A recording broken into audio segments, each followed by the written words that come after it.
말씀을 전하기 전에 광고를 좀 드리면요, 특별 새벽 기도회가 계속 진행 중에 있습니다. 할 수만 있으신 대로 꼭 참석하셔서 새해를 기도로 여는 우리 모두가 되었으면 좋겠습니다. 그리고 오늘은 말씀을 짧게 전하려고 합니다. 벌써 은혜가 되신다는 표정이 몇 분 계신데, 짧게 전하고 계속해서 새벽 예배 때 말씀을 계속 이어가도록 하겠습니다. 어제 새벽 예배 특별 새벽기도 둘째 날 살펴보신 이 바울의 마음, 특별히 로마 교회 성도들을 향해 보내심을 받은 바울의 마음은 빚진 자의 마음이었습니다.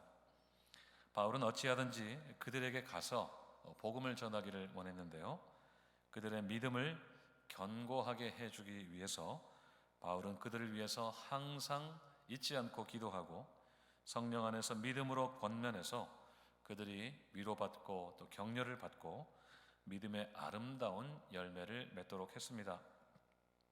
이미 그들의 믿음이 온 세상에 전파되어서 바울을 기쁘게 했지만 더욱 그들의 믿음을 성장하게 해서 앞으로 겪을 어떤 환난도 넉넉히 이기는 사람들이 되게 하려고 했던 것입니다. 그래서 바울은 이미 복음을 받아들인 그들에게 다시 복음을 전하려고 했는데요, 그 복음의 핵심이 무엇인지를 오늘 본문이 말하고 있습니다.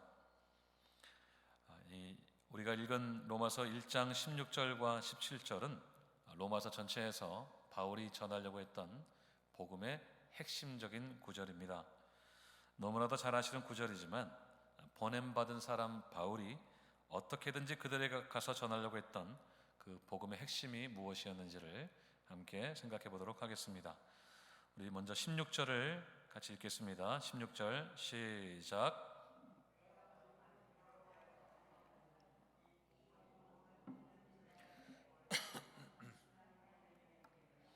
먼저는 유대인에게요, 그리고 헬라인에게로다. 아멘. 바울은 복음을 부끄러워하지 않는다고 했습니다. 이 복음을 부끄러워하지 않는다는 말은 소극적인 의미에서 나 복음 부끄러워하지는 않아요, 이런 정도의 의미가 아닙니다. 오히려 정반대의 의미를 강하게 전달하고 있습니다. 그러니까 복음을 어떻게 여긴다고요? 자랑스럽게 여긴다는 의미를 가지고 있습니다. 바울은 복음을 자랑스럽게 여기고 또 영광스럽게 여긴다고 밝히고 있습니다. 그 이유가 무엇입니까? 왜 바울은 복음을 부끄러워하는 대신에 자랑스럽게 여기고 영광스럽게 여겼을까요? 우리가 무언가를 자랑스럽게 여길 때는 남다른 어떤 차별성이나 탁월함이 있을 때가 아닙니까? 내가 소유하고 있는 무언가가 남들에게 보여주고 싶을 만큼의 뛰어남이 있을 때 우리는 그것을 자랑스럽게 여깁니다. 나 이거 있다 라고 누군가에게 자랑을 할 만한 것이 있을 때 그런 마음을 가지게 되죠. 복음에 어떤 탁월함이 있어서 바울은 그 복음을 자랑스럽게 여겼을까요? 바울의 말을 한번 들어보십시오. 16절을 다시 보시면요, 이 복음은 모든 믿는 자에게 구원을 주시는 하나님의 능력이 됨이라고 했습니다. 복음에 뭐가 있다고요? 하나님의 능력이 있다고 했습니다. 그 능력이 어떤 능력입니까? 모든 믿는 자에게 구원을 주는 능력입니다. 그것을 믿기만 하면 어떤 죄인도 구원받을 수 있는 하나님의 능력이 복음 안에 있기 때문에 바울은 그것을 자랑하고 있었던 것입니다. 바울은 지금 복음을 복음 아닌 다른 것들과 비교하고 있습니다. 당시의 로마는 당대 최고의 문명을 누렸던 나라가 아닙니까? 정치, 경제, 사회, 문화, 그리고 학문에 있어서까지 로마는 당시의 최첨단 문명의 중심지였습니다. 그래서 로마의 시민이라고 하는 것은 온 세상 어디를 가든지 자랑할 만한 거리였습니다. 로마의 시민권, 그러면 누구나 다 인정하고 부러워하는 그런 분위기였습니다. 사실 바울도 로마의 시민권을 갖고 있지 않았습니까? 하지만 바울은 로마의 시민임을 자랑하거나 로마의 시민으로서 누리는 그 무언가를 자랑하는 대신에 복음을 자랑하고 있습니다. 특별히 그 복음 안에 있는 능력은 로마인들로서, 로마 시민으로서 내세울 수 있는 그 어떤 것과도 비교할 수 없는 능력인 것을 바울은 강조하고 있는 것입니다. 특별히 바울이 염두에 두고 있는 것은 복음과 라이벌 관계에 있던 당시의 헬라 철학이나 어떤 사상들이라고 할 수 있습니다. 혹은 어떤 종교적인 신념이라고도 할 수 있습니다. 이미 철학자요 유대교의 스승이자 랍비였던 바울은 철학이나 어떤 이방 종교와도 비교할 수 없는 능력이 복음에 있다는 것을 온 몸으로 깨달았던 사람입니다. 그 능력 때문에 바울 같은 사람도 구원받지 않았습니까? 어떤 위대한 사상도 철학도 또 그럴싸해 보이는 종교에도 죄인을 구원할 수 있는 능력이 없다는 것을 바울은 잘 알았기 때문에 바울은 오직 그 복음만을 자랑하고 있었던 것입니다. 그 복음의 능력은 유대인뿐만 아니라 헬라인에게도, 또 14절에 이미 살펴보신 야만인이나 지혜 있는 자나 어리석은 자도 어떤 자들도 구원할 수 있는 능력인 것을 알았기 때문에 바울은 보냄받은 사람으로서 다른 어떤 것들이 아니라 오직 복음만을 자랑하고 있었던 것입니다. 다른 어떤 종교에도 철학에도 사상에도 없는 그 구원의 능력이 있는 그 복음을 영광스럽게 여기고 있는 것입니다. 사랑하는 여러분, 보냄받은 사람은 복음을 자랑스럽게 여기는 사람입니다. 복음을 결코 부끄러워하지 않는 사람입니다. 왜 그렇습니까? 그 복음의 능력을 직접 경험한 사람이기 때문입니다. 죄인인 나 자신이 구원받을 수 있었던 것이 오직 복음의 능력인 것을 온몸으로 직접 경험했기 때문입니다. 죄인인 나를 살리는 능력이 오직 복음 안에만 있다는 것을 경험으로 알기 때문에 그 복음을 언제나 자랑스럽게 여기고 영광스럽게 여기는 사람인 것입니다. 우리 자신을 조금만 객관적으로 생각해 보면 금방 알 수 있습니다. 나는 결코 구원받을 수 없는 죄인이라는 사실을 우리는 인정하지 않을 수가 없습니다. 아무리 착하고 의롭고 선하게 살려고 해도 결정적인 순간에는 이기적일 수밖에 없는 것이 우리 자신입니다. 우리는 거룩한 것보다는 속된 것을 좋아하고 남의 유익을 구하기보다는 나 자신의 유익을 먼저 추구합니다. 우리는 본능적으로 압니다. 내가 절대적인 존재 앞에서 선하다고 인정받으려면 나의 행동 몇 가지를 고쳐서 될 일이 아니라는 사실을 말입니다. 말투를 좀 고치고 어떤 습관을 고치고 다른 사람을 대하는 어떤 태도나 어떤 방식을 고쳐서 될 일이 아니라는 것을 우리는 잘 압니다.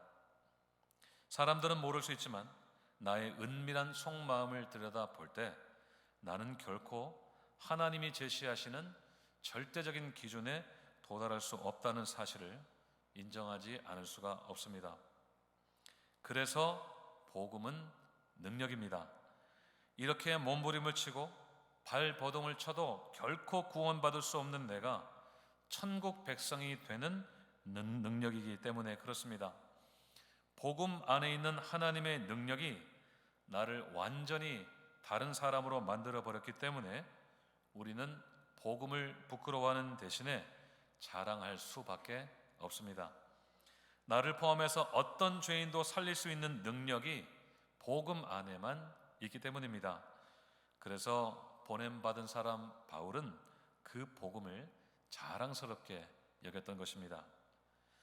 그 복음의 능력을 진정 경험하고 인정하는 사람은 언제나 그 복음을 자랑스럽게 여기는 사람입니다. 보냄받은 사람은 결코 복음을 부끄러워하지 않습니다. 그 복음을 자랑스럽게 알리고 그것을 선전하는 사람입니다. 나 같은 죄인이 복음 때문에 이렇게 구원받았다고 천국 백성 되었다고 자랑하는 사람이죠. 한번 생각해 보세요. 여러분에게 어떤 불치병을 치료할 수 있는 묘약이 있다고 한번 생각을 해보십시오. 병원에서도 구할 수 없고 유명한 약국에서도 구할 수 없는 어떤 그런 묘약이 우리에게 있다고 생각해 보세요. 여러분은 어떻게 하시겠습니까? 그 약으로 고칠 수 있는 사람들에게 그 사실을 다 알리려고 하지 않겠습니까? 그래서 찾아오는 사람들에게 그 약을 다 나눠주어서 그 사람들을 살리려고 하지 않겠습니까? 아직도 모르는 사람들에게는 직접 좀 찾아가서 그 약을 나누어 주려고 하지 않겠습니까?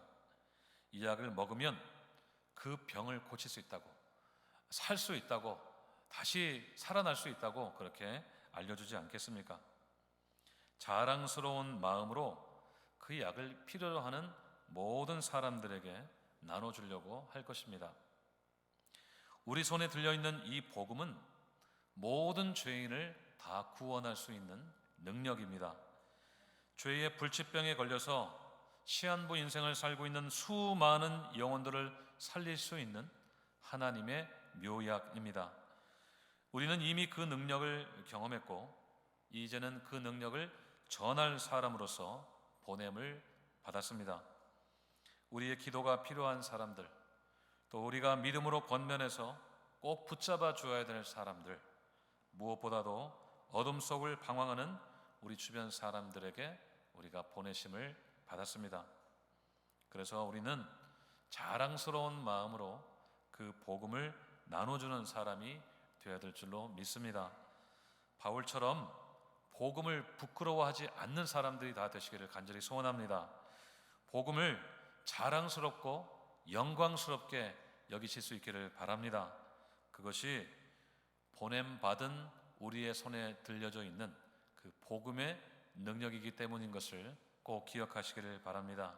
그래서 우리가 그 복음을 전하는 사람마다 영원한 생명을 얻는 축복이 우리를 통해 있기를 간절히 소원합니다.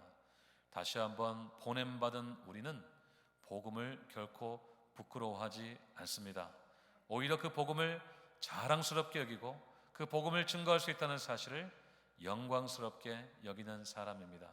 그리고 그 복음을 통해 죽어가는 수많은 사람들을 살리는 일로 우리가 보내심을 받았습니다.